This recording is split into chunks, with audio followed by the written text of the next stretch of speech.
Hey everybody, Quantum here, and as usual in this video we are going to be going over an in-depth look at my Ruby Steel Mushu Rush deck list. I'll talk you through the thought process, why some card choices were made, what may or may not be good choices based on how the meta may progress, and I really do think Ruby Steel has some legs in this meta to do some damage. Before I get started, two quick things I want to mention. One, right now I am dropping content early and some exclusive content for members of the YouTube channel. It's a very cheap like extra subscription if you want to support the channel that way.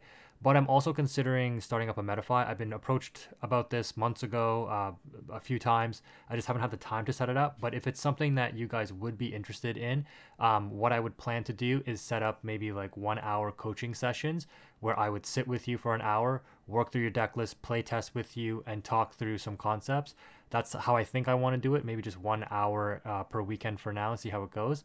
It's really hard to find the time, but let me know in the comment section below if you would be interested in that. Okay, all that stuff aside, let's jump into the actual deck profile. So when I was building this deck, I really wanted to make it focused around challenging.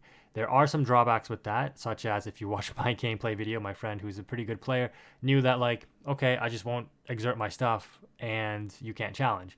So you got to realize that in a best of 2 or a best of 3, if you go in with this deck, you do need a way to either exert readied characters, and you can do that in Ruby with things like the Radigan, for example. This is a card that I have been very interested in ever since it came out. This is the Radigan from Rise of the Floodborn. You exert an opposing character with 3 strength or less, and then you ready one of your own characters. It's uninkable, so it hurts, but it is a 2 questing 3/3 body, which isn't bad. Or you can do things like run One Last Hope. I think I was calling this Zero to Hero in one of my videos, but it's One Last Hope.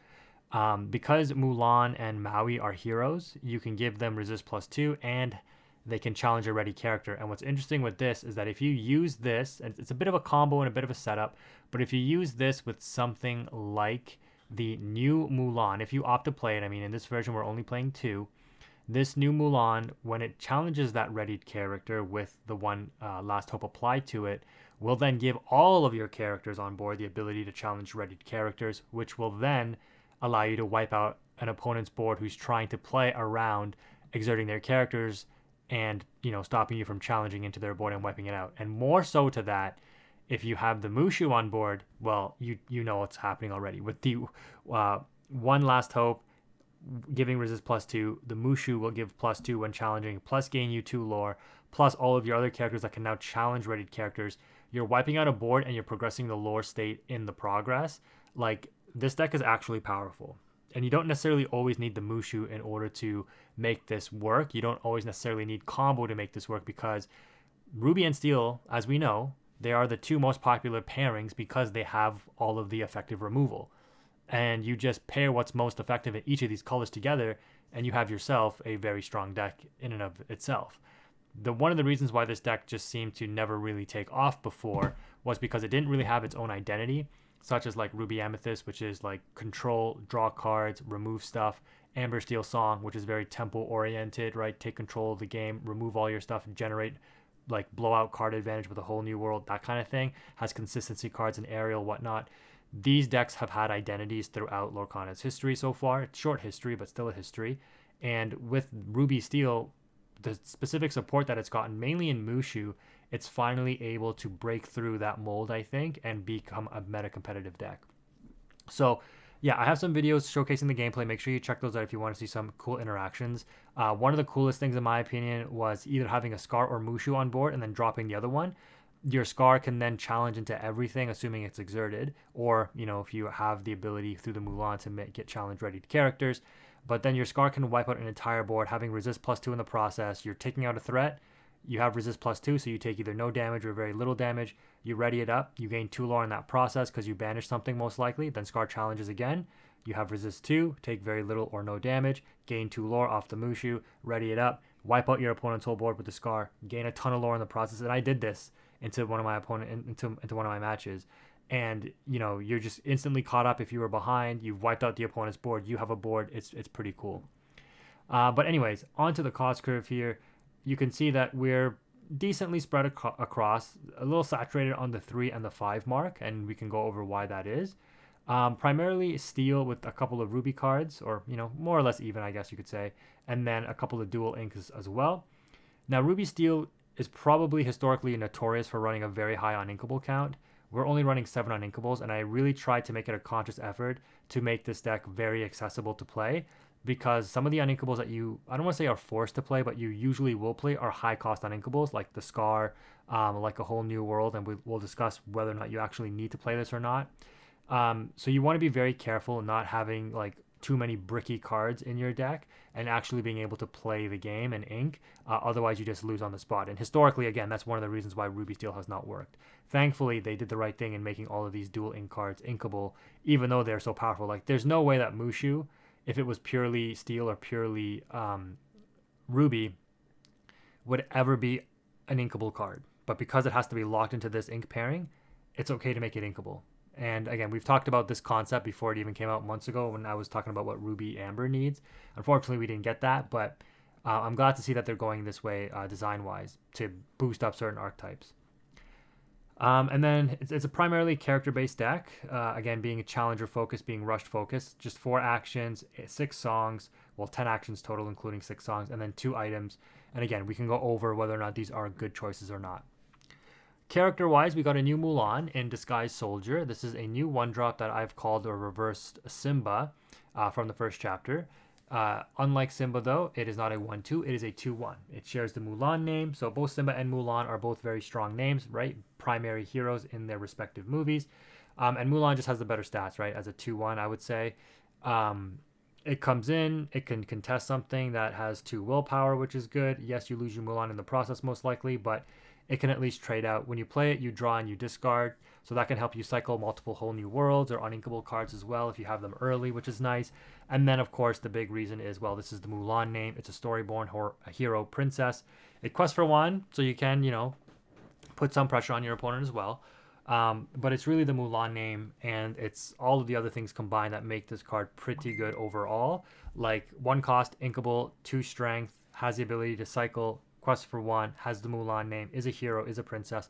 Like, a lot of good things going for this card, and likely a very good card into the future as well. I wish they would fix this issue on Dreamborn, but you know, Dreamborn has been a tremendous resource, so I'm not criticizing them all too much. I'm sure they're hard at work and trying to make everything come together. Now, after some playtesting, I do find that the Robin Hood package is actually a bit of a liability. Yes, this is a hero package, which is nice for the one last hope if you opt to play it, which, as you can tell from my build, I was not playing it at the time that I was testing. I did put it in for my second match to test it, but I didn't play it in my first matchup. The issue is if you go up against Amber Steel, this card is very easy to blow out because whether they go first or second, and you saw this in my gameplay videos, they can go turn 1 Cinderella and then turn 2 Sing Storm if you can't out the Cinderella. And as a result, you lose your turn 3 play of shifting the Robin Hood. And so for that reason, instead of the Robin Hood, I would opt to actually play the Steel Mickey Mouse. And what's nice about this is you actually have 2 viable shift targets for this Mickey Mouse. Which one am I looking at here? This one.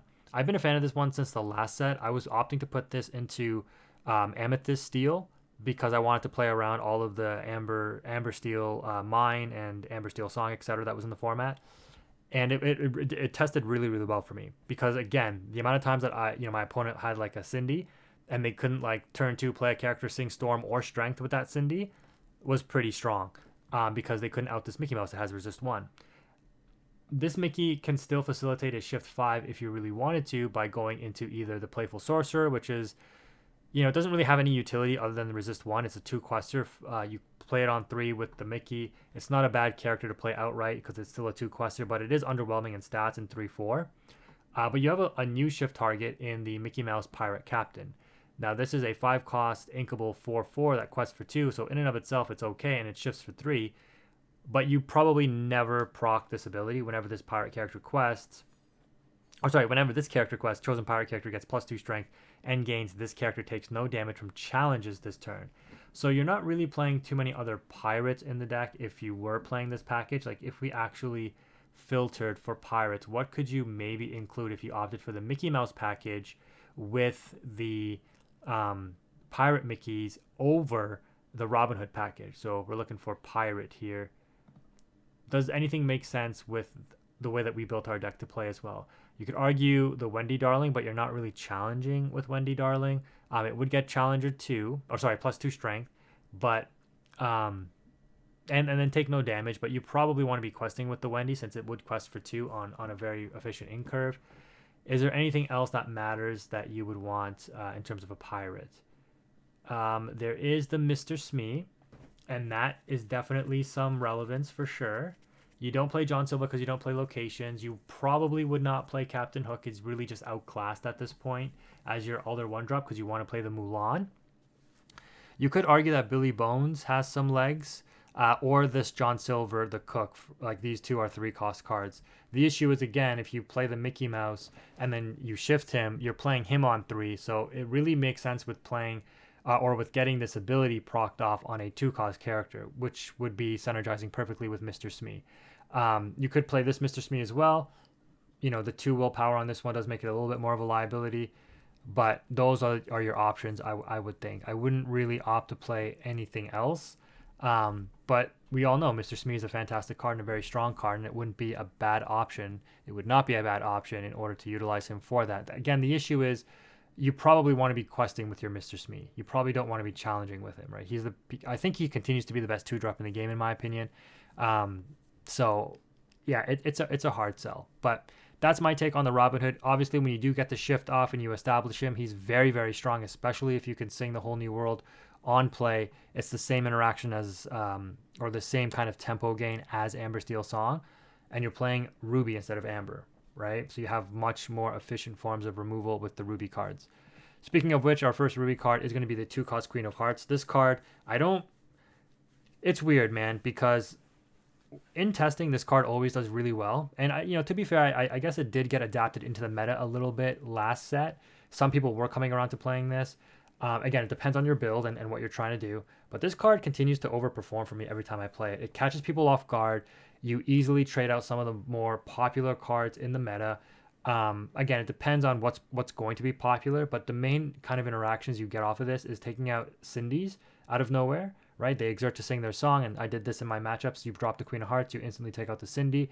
And then if the opponent follows up with like a Mr. Smee, or is playing any other deck that plays Mr. Smee, or is questing with a Chernobog and opts to keep it on board, or questing with any of the Amethyst 1-drops, the Broom, the Diablo, the Chernobog followers, and they're like, oh, you don't have a threat on board, like I'll just, quest and leave my character and banish it next turn for the draw. And then you drop Queen of Hearts and you out that threat. You're instantly up on advantage, usually, I should say. Not always, but usually. And again, depending on the character, you might want to not play this in certain interactions, but, more or less it comes in handy a lot. With the Mr. Smee interaction, right? If this challenges into a Mr. Smee, the Mr. Smee that's exerted likely already took a damage, right? Because there's no captain on board on your opponent's end. And so the 1 damage plus the 2 from the Queen of Hearts means that the Mr. Smee gets banished. And then speaking of Mr. Smee, we are also on that card as well, 4 of those. And then for the 3-drop slot, like I said, you could opt to play something like the John Silver, but it just doesn't seem to synergize all too well. I opted to try to play Jafar, and I never was able to really get this off. But the thinking here is Jafar will help proc Goofy for more strength. It will help proc Mulan after it's already shifted for more strength. It'll help boost Scar, in order to wipe out boards even more efficiently. It helps boost up the Robin Hood, which we know can be very effective, gain you Lord during banishes, to a 5/6 to run over a lot of threats. And then, if necessary, it can also help boost up existing Mauis to run over locations. So in application, since this is a challenger deck, the Jafar seemed pretty good. I've talked about this, though, in my Steel set review, where I said, if only it was like a 3/3, because this is essentially a Merlin Crab clone. The difference is Merlin Crab is 3-cost inkable 3/3, Challenger 3, quest for 1. So you've basically given up 1 extra Challenger point in order to gain a lore point, but you also lost a willpower. So in my opinion, you lose 2 things. You lose 1 Challenger and you lose a willpower for the addition of 1 lore. If this character was a 3/3, quested for 2, and had Challenger 2, it would make it a little bit more viable. Or if it was a 3/2 Challenger 3 that it would give a character and still quest for 2, in order to not make a carbon copy, it would have been a lot better for this deck. But yeah, for that reason, you could say that you don't necessarily need to play Jafar. There are probably some more efficient options that you could play, which again, you can always explore on your own and see what fits your play style. 3 Pete simply because it's arguably the best 3-drop in the game. Insane ability, can really help stabilize you for a turn and set up for game. Protect your board from big wipes like be prepared, etc. Stop critical plays that the opponent is trying to set up if you can make the right reads. And this is a very, I don't want to overhype it and say like it's such a skill intensive card. It is to a certain degree, but playing Pete at the right time means you know the meta, you know your matchup. You know, like, oh, my opponent's going to go for a critical play here. They're planning on singing Under the Sea. They're planning on playing a Be Prepared. They're planning on wheeling. They're planning on singing Zeus. Like, I dropped a Pete at the right time to stop that play. Now they have to find an alternative to deal with my board, or I quest for game next turn, or whatever it might be, right? It is still relatively straightforward and easy to make those reads if you know what cards are in the game and what decks are being played. But obviously, it's not just an automatic given. 4 Super Goofs, because again, we're a challenger deck. This card can come in handy quite a bit. I still think Super Goof is underrated. And then again, with the Jafar, you can also get the strength boost. 2 of the vanilla Mulan, and this took me a long time to come around to, but I'm glad I built it with this card because this is your reliable Mulan shift target. Yes, it's expensive. It is inkable though. It's not great. It's a vanilla 3/6, but it's great in the sense that other non-Ruby decks will have a trouble to remove this with its 6 willpower. And that's relevant because you have a stable shift target for the Floodborn Mulans, which are both 5 shift, but the Mulan Elite Archer cost 6 originally, and the Mulan Imperial General cost 7 originally. So having that reliable shift target is really good for that Mulan because you don't always want to depend on the 1-drop because it's very easy to get outed by anything that can deal damage to the willpower there, and then you just don't have the shift target any longer. And then what I was going to say too is like you usually don't mind losing the 4-drop because that is an expensive card to lose on it just to shift, because you'll likely make up that advantage off of the Mulan Elite Archer, which is what you'll be shifting on to most of the time. Mulan Elite Archer gets the shift, takes out a character, is able to take out 2 more characters usually, so you don't necessarily mind going -1 if it also means you challenge into your opponent's board. Your Mulan lives, but you took out their character, and then you took out 2 more characters off their board as well. And then this Mulan has evasive. If it's able to challenge, your other characters get the ability to challenge readied characters. So shifting this one onto the Armored Fighter here, the 4 cost, also isn't necessarily a total loss of card advantage if you play strategically and know when to deploy one or the other. And if you only have one, you know when to deploy to make it the most effective. Next up, we got 4 Maui. Again, a challenger-based deck. Why wouldn't we play the best challenger in the game? It's also just a very efficient card. So yeah, 4 of the Mauis. Now, one of the cards that really, in my opinion, propel this deck into a little bit more of a meta competitive space is going to be the Mushu Dragon. This card does a lot for the deck. It's a 5-cost inkable 4/4 and a quest for 1. 2 abilities. Whenever one of your characters challenges, they gain resist +2 during the challenge only. This is really strong, especially for cards that you decide to put into this deck like Pyros or Scar. Pyros being a 5-cost inkable, Scar just being the one with the rush. Because every time they banish, they ready themselves. And with resist +2, it's very hard to see anything that would run over it pretty cleanly, so to speak. When you challenge into something, nothing is dealing that much damage back to you. And then it has the other ability that during your turn, whenever one of your character banishes another character in a challenge, you gain 2 lore. Just give me 1 second as we load back up the deck list here.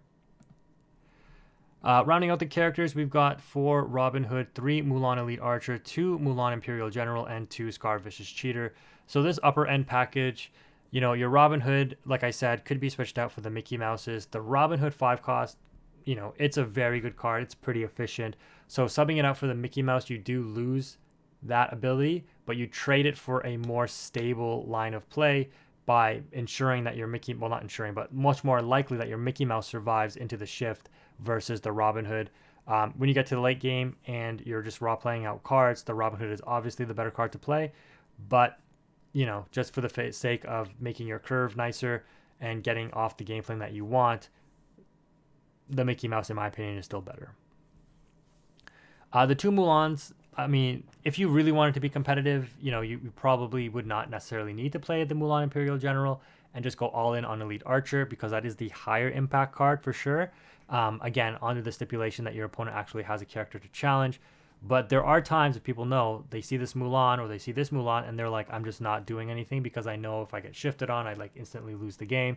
And you may not have the shift, but you're scaring your opponent into thinking that you do because they know how impactful it would be if you do get it off, right? So this one is definitely the higher impact over the Imperial General. Both are still good, but yeah, the Elite Archer is the one you definitely would want to play. And then 2 Scar, for the reason I just explained, it's able to come down, challenge everything. With the Mushu up, it can deal insane amounts of damage and take out characters, plus gain you lower in the process. So very, very strong. Now for actions, there's a lot to consider here. I think after some testing, any deck that can afford to play Ruby probably wants to play at least a couple of Be Prepared.